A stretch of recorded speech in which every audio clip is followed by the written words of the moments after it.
G-Man Boxing. Do you know what I mean? Every single live he donates. I see him on other lives donating. He's got the bag on it.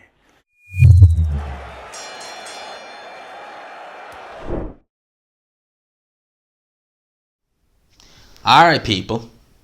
Interesting one, this. Tyson Fury, obviously in the build-up to his fight with Dillian Whyte, he's had sparring partners in. One of the sparring partners he has is Big Baby Anderson. Jared Anderson, Big Baby. Who, in my opinion, is one of the most... Well, he's definitely the most exciting heavyweight prospect to come out of America in many a year. Even more exciting than Deontay Wilder, because Wilder only really had power. Anderson has speed, boxing ability. He doesn't have to obviously brute force that Wilder has. I mean, it's hard push to find a heavyweight in the last 20-25 years who's had Wilder's punching power, but extremely talented fighter. He's in helping Tyson Fury get ready for Dillian Whyte. Interestingly, another sparring partner has been announced in his team, and he once went by the moniker Big Baby. I call him Big Farmer. Jarrell Miller, fresh off the fact that he is basically allowed back into the sport come what, June? I think it's June of this year. Now, he's in camp with Tyson Fury, obviously helping him get ready for Dillian Whyte. He still looks massive. You know, when we see fighters, especially when they've been popped multiple times, and they do come back, you know, some people may agree or disagree if they should be banned for, like, it's a whole nother topic. But when we do see them come back, normally you do see the size. You see it from afar, the size has waned a bit. Like, a good example would be Povetkin. Remember when he got popped against... well, he was meant to fight Stavern, but he ended up fighting that night against Johan Duhaupas. And he looked jacked. I've never seen him so lean. I've never seen him so muscly. His next fight was against Rudenko, and he did not look near... He looked fleshy. Not badly fleshy, but he didn't look as good. So we see fighters, sometimes they lose, more often than not actually, they lose that bit of size. Jarrell Miller still looks absolutely massive. In terms of him as a sparring partner for Tyson Fury, well, I wouldn't... Jarrell Miller would be similar dimensions in terms of the height range. He's about 6'3", 6'4", in around Dillian Whyte's range. Maybe when they're up close, Jarrell Miller will ragdoll anyone. I mean, this guy, certainly when he pre-ban, I mean, this guy was just, it was crazy, his work rate and how strong he was. I mean, this guy was ragdolling big heavyweights like Marius Wack and Johan Duhaupas, who are big, strong heavyweight. He ragdolling them around the ring. It was it's quite remarkable, really, when you think about it. To say, well, obviously, it's not surprising given the fact that he was probably juiced up to the eyeball, but still, his strength was incredible back then. If he has any semblance of that strength, it will be he'll probably use him for that, because in terms of stylistically, I don't see too much of a similarity between Miller and Dillian Whyte. Yeah, Dillian Whyte comes forward, but Dillian Whyte comes forward with a jab. You know, people have been comparing Dillian Whyte to Chisora. No, I don't see it. Chisora is just an out-and-out pressure fighter. Dillian Whyte can box. We've seen him box. Dillian Whyte can use a jab. We've seen that before from Dillian Whyte in the past. Miller is a lot more actually similar to Chisora. He's like a bigger Derek Chisora. He's an out-and-out pressure fighter. He comes looking to land. He comes looking to throw punches. He comes looking to just pressure you, get on top of you and ragdoll you, just like Derek Chisora. So if people are saying, I see people say like, oh, it's a great move because he's so similar to Dillian Whyte. I don't see a lot of similarities there. Dillian Whyte uses a jab a lot more. He actually uses a jab. His jab's a very effective punch as Dillian Whyte's jab. But he'll use his jab to kind of get inside you basically. You know, to get on the inside and do his work, rough you up in there, try and catch and shoot with the left hook.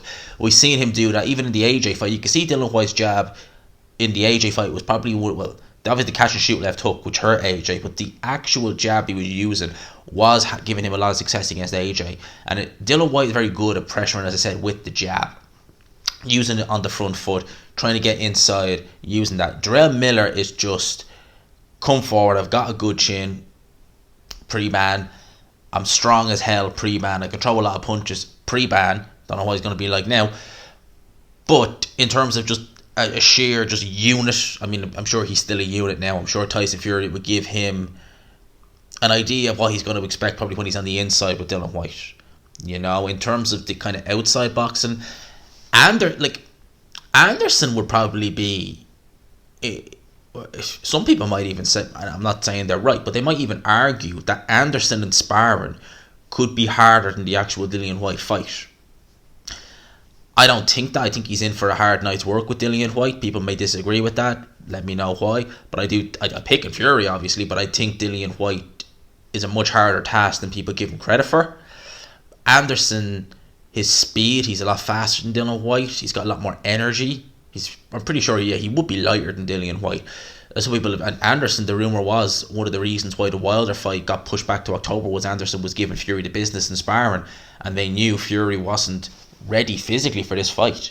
You know, Anderson's giving you the business. We need to push this back and get you ready.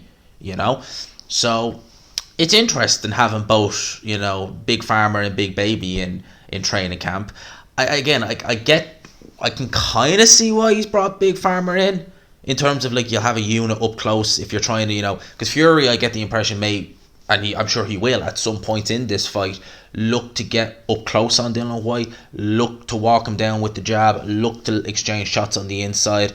And if Dillian Whyte is a very physical fight, we've seen him be physical on the inside with guys before.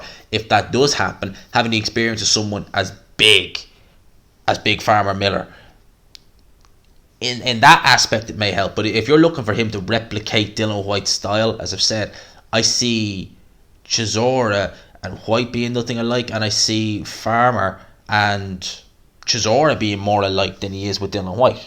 You get me? As I said, Dillian Whyte will use his jab more. He will box a bit.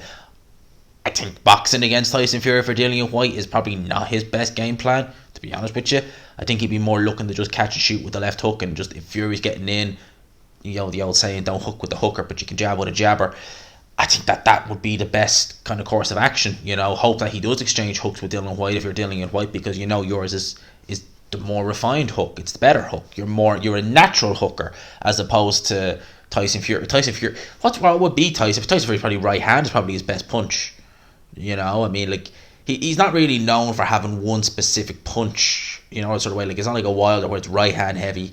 Dillian Whyte can hurt you with Dillian Whyte's right hand. It's not amazing. I wouldn't say it's underrated. It was not terrible either. He can certainly hurt. He's hurt people with the right hand in the past. But Dillian Whyte's left hook is his bread and butter. It really is. So he might be hoping that's what happens in the fight.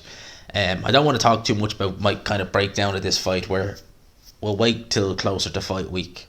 But we will, in terms of this week. I need to get a guest on for Thursday night. We have to get a guest on. We're doing another stream about this fight. You know, the experts give their 2 cents, and I would consider some of us on YouTube experts because we definitely know what we're talking about. A lot of us do. People like Joe, people like Chris Andre, Jamie knows his stuff, you know, people like that. So we'll look to do that on Thursday. But for this video, let me know your thoughts in the comment section. What do you think about Tyson Fury's choice of sparring partner, specifically this one, specifically Jarrell Big Farmer Miller? Let me know in the comment section below. In terms of Dillian Whyte, I could happily do a follow-up video on this because I do quite enjoy talking about sparring partners who are in camp.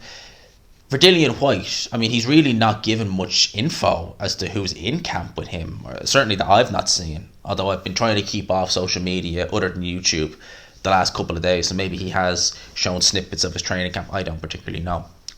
But let me know in the comment section who you think Dillian Whyte would get in, because obviously at the end of the day, like, it's very hard to know what you're going to get with Fury. Such an erratic kind of character. Would you get a boxer? Would you get someone who's going to come forward and pressure you? You're going to get a bit of both.